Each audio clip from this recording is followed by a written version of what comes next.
sepakat sekali ya bahwa guru memang harus mengembangkan diri, dan sekarang sebenarnya pemerintah sudah membuka peluang yang cukup lumayan banyak ya Bapak Ibu. Pengembangan diri kita itu bukan hanya melalui, kan kemarin-kemarin bisa kita luring kan, biasanya kita luring. Nah sekarang sudah banyak sekali diklat-diklat yang kita bisa ikuti untuk mengembangkan diri kita, terutama di dalam memahamkan diri kita terkait dengan model-model pembelajaran ya. Saya memang sepakat dengan yang disampaikan oleh Bu Dokter bahwa memang guru itu belum terbiasa atau tidak terbiasa di dalam menjalankan satu proses pembelajaran yang inovatif. Ya, bukan terbiasa, tetapi kadang-kadang belum paham, mayoritas belum paham. Kenapa belum paham? Karena memang tidak mau cari tahu. Kadang-kadang seperti itu. Ya, kadang-kadang seperti itu. Oleh sebab itu, mari kita guru-guru hebat ini untuk berusaha untuk cari paham, cari tahu melalui pelatihan-pelatihan atau diklat yang diberikan oleh pemerintah.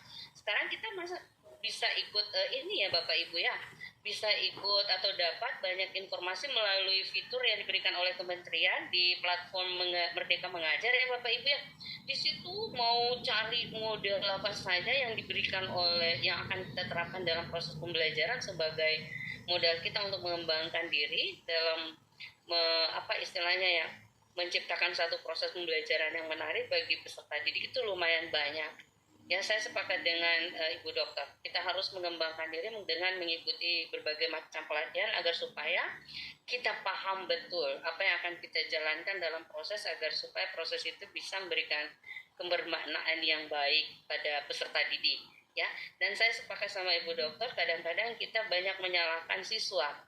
Ya, dalam proses pembelajaran banyak kita bilang, oh ini siswa ini kurang paham, oh siswa ini tidak aktif, oh siswa ini tidak konsentrasi. Padahal dalam satu proses itu kita harus memikirkan ada 32 anak di dalam. Lalu kemudian kita menjalankan apa maunya kita. Ya. Jadi sekarang kita berikan kesempatan mereka apa maunya kalian agar supaya proses pembelajaran ini bisa kalian nikmati. Ya. Gitu. Kadang-kadang kan guru hanya memikirkan, saya mau berikan ini karena saya nyamannya di sini. Nyaman di kita Bapak Ibu, tapi belum tentu nyaman di anak-anak. Oleh sebab itu kita berikan ruang pada mereka untuk berkontribusi dalam proses pembelajaran itu dari awal sampai akhir. Seperti yang disampaikan, apa maunya kalian? Mari kita sama-sama berdiskusi agar supaya proses ini bisa kita jalankan dengan baik. Dan itu bisa Bapak Ibu dapati dari dengan mengikuti diklat-diklat, dengan membaca berbagai macam informasi yang ada di PMM. Sekarang PMM semakin lama semakin banyak topik-topiknya Bapak Ibu. Insya Allah. Jadi itu saja yang bisa saya sampaikan. Yang jelas kita berusaha untuk cari paham dengan mengikuti berbagai macam pelatihan. Dan semua itu dari diri kita sendiri Bapak Ibu. Kita tidak usah menunggu dari, nanti ada surat dari kepala sekolah untuk mengikuti kegiatan baru kita ikut. Tidak seperti itu. Kita harus cari informasi secara mandiri untuk meningkatkan kompetensi kita. Itu saja dari saya Bu Dokter, insya Allah. Oke, terima kasih atas pencerahannya ya, karena memang saya tahu Ibu Liz adalah guru penggerak ya, yang membimbing secara nasional. Jadi banyak hal yang kita bisa gali dari Ibu Liz ya. Beruntung hari ini kita sama-sama dengan Ibu Liz, dan ya itu disampaikan bahwa guru harus menggali pengetahuan sebanyak-banyaknya dan banyak fasilitas yang bisa dipakai ya. Tinggal kerajinan kita ya, kerajinan, kesempatan, dan kegigihan kita untuk mencari ya. Di fitur Merdeka Belajar. Jadi pemanfaatan model pembelajaran inovatif, barangkali Ibu karena memang hanya terbiasa menggunakan model pembelajaran tradisional, mungkin setelah dianalisa bukan yang pertama terbiasa, dan yang kedua mungkin kita juga tetap harus kita sadari dan kita akui bahwa memang kalau memang kita kita belum benar-benar menguasai itu, dan sehingga kita tidak bisa menerapkannya. Jadi takut salah ya Ibu, barangkali ya kita takut melangkah kalau mungkin nanti saya salah atau apa. Tapi kalau kita tidak mulai ya, kita tidak mulai dengan yang salah ya, itu akan lama-lama kita akan bisa menemukan, oh ini berarti ini saya harus begini. Jadi trial and error kita harus mengubah ya. Mudah-mudahan bisa Bu Ros ya, semangat ya. Jadi ini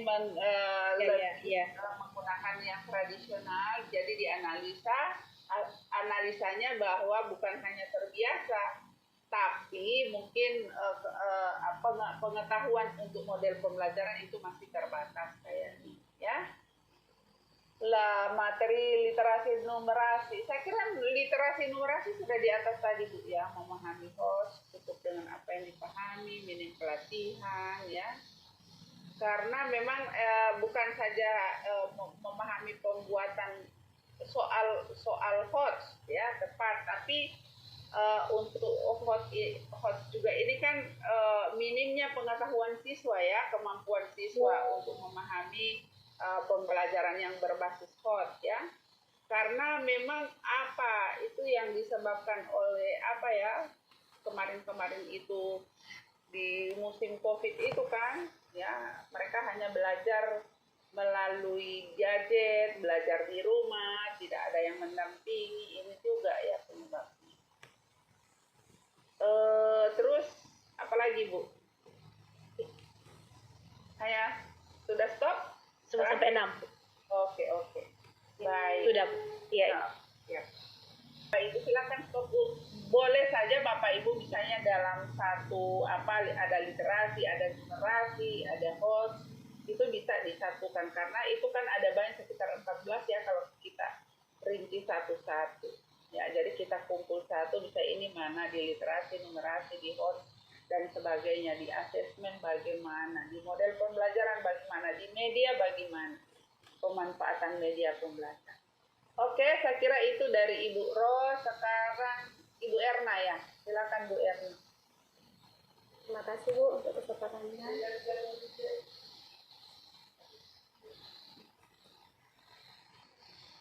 Baik Bu, selamat pagi semuanya. Yang pertama saya mau lihat dulu itu yang pertama masalah pedagogik ya Bu. Peserta didik masih memiliki semangat belajar yang rendah pada mata pelajaran bahasa Inggris. Analisisnya beberapa siswa kurang semangat aktif mengikuti kegiatan pembelajaran karena merasa kesulitan memahami materi yang mungkin karena saya belajar di sekolah dasar, bahasa Indonesianya saja pun belum lancar. Karena kemarin saya PPLIT di kelas 4, saya melihat mungkin bahasa Indonesia saja pun dia belum bisa. Ya, kita mencari cara bagaimana dia untuk bahasa Inggris seperti itu, Bu. Beberapa peserta didik jarang memberikan umpan balik saat guru selesai menjelaskan materi. Ada yang mungkin takut bertanya, atau mungkin masih simpang siur pemahamannya tentang materi yang kita sampaikan. Yang kedua, guru belum maksimal dalam membuat media pembelajaran yang inovatif. Media pembelajaran yang digunakan cenderung monoton, Bu, dan kurang menarik anak kecil. Seharusnya kan kita pahami mereka suka animasi, gambar-gambar menarik, seperti itu, Bu. Lalu, media yang sering saya gunakan juga hanya PPT saja, mengandalkan PPT. Mungkin yang lain sudah harus dipelajari lagi, Bu. Pembelajaran berdiferensiasi yang kedua, Bu. Peserta didik mempunyai pemahaman yang berbeda dengan yang diberikan oleh guru dalam memecahkan suatu masalah. Contohnya kemarin ya Bu, saya mengambil both ing. Anak-anak itu mengira semua itu kata kerja tambah ing semua, begitu Bu. Jadi saya itu kan sudah saya lupa menjelaskan, oh iya, bahwa ada kosakata yang tidak sembarangan ditambah ing, gitu ya Bu ya. Sehingga anak-anak pun mengatakan running aja, nggak ada peraturan yang dia tahu, begitu ya Bu ya. Kurangnya penguasaan model pembelajaran tersebut, strategi guru dalam memberikan penugasan kepada setiap jenjang kemampuan anak. Terkadang saya sebagai guru menyadari bahwa setiap anak saya berikan tugas yang sama, yang pintar, yang level menengah, yang di bawah, saya berikan tugas yang sama. Di sini juga suatu penelitian saya bagaimana memberikan tugas yang berbeda bagi mereka. Mungkin ini tidak bisa disamakan ya Bu, nanti mohon petunjuk Ibu, sehingga saya dalam pembelajaran seharian bisa menilai asesmen anak yang kurang itu bagaimana seharusnya, begitu Bu. Lalu yang kedua, karena dia mungkin tidak mengerti materi, kurang mengerti, dia asik dengan dirinya sendiri. dia mengganggu temannya, mengobrol dengan teman sebelahnya. Yang ketiga, kesulitan dalam memperoleh inspirasi menulis, ya Bu ya. Saat menulis, siswa merasa bingung saat menuangkan ide atau gagasan. Dia bingung menulis dalam bahasa Inggris. Bahasa Indonesia saja maaf, kadang dia tidak tahu huruf, tidak lengkap, bikin yang saja pun kadang masih kurang nya, gitu ya Bu, masih kurang-kurang hurufnya, apalagi bahasa Inggris. Sehingga dia menulis dalam bahasa Inggris itu merasa takut, masih gugup ya Bu. Ya, ini juga menjadi tantangan ke depannya. Yang ketiga, masalah model pembelajaran inovatif. Guru belum mengoptimalkan penerapan model yang inovatif sesuai dengan materi. Guru jarang, saya sebagai guru memang kadang kalau tuh guru-guru ya Bu, saking banyaknya kelas saya masuk jenjang kelas 1 sampai kelas 6 bahasa Inggris ya Bu, jarang saya menggunakan model-model yang inovatif, pokoknya masuk saja.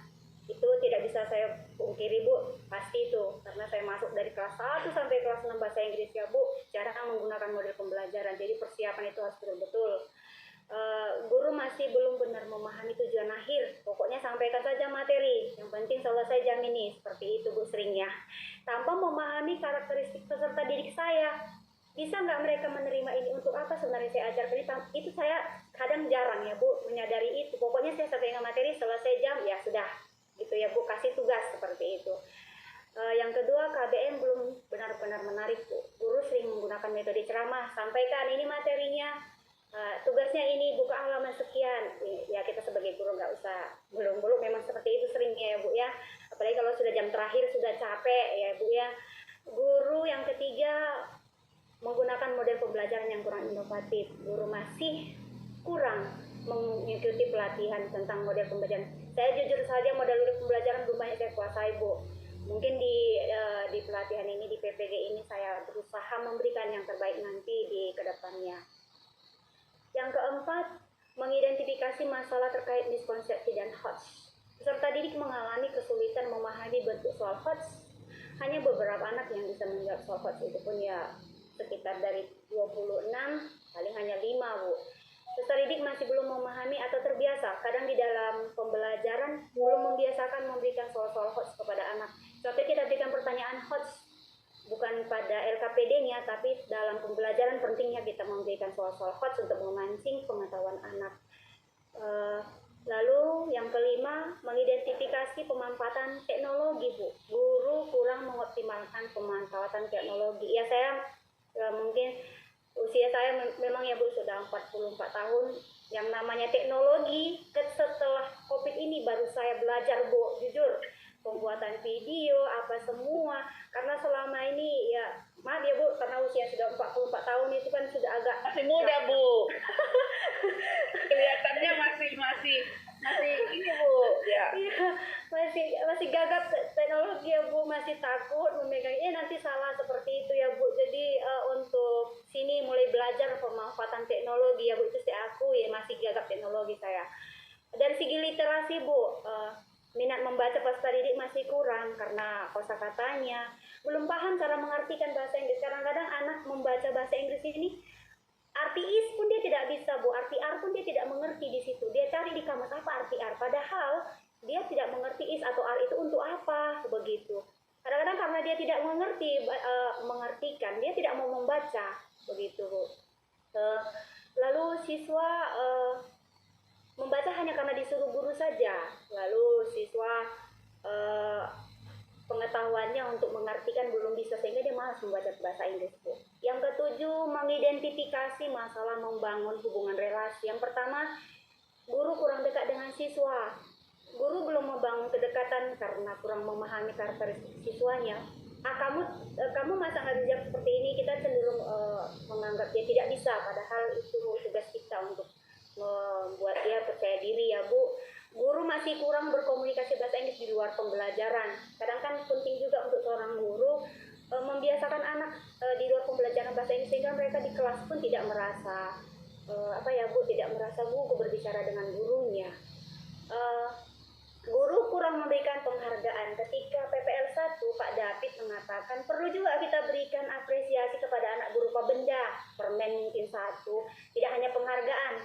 Mungkin ya Bu ya, kemarin dibilang Pak David, bagaimana kalau kita berikan permen? Ya juga, bagus juga itu Bu, bentuk apresiasi. Jadi mereka berlomba-lomba, walaupun hanya sebutir permen ya Bu. Eh, numerasinya yang kedelapan, numerasi, kemampuan dasar pemahaman pola keteraturan dan hubungan kalimat. Ini tadi yang saya katakan Bu, bahwa anak-anak untuk menulis ataupun membaca mereka harus memahami pola bahasa. Walaupun sekarang ini di dalam pembelajaran dikatakan tidak boleh mengajarkan tata bahasa secara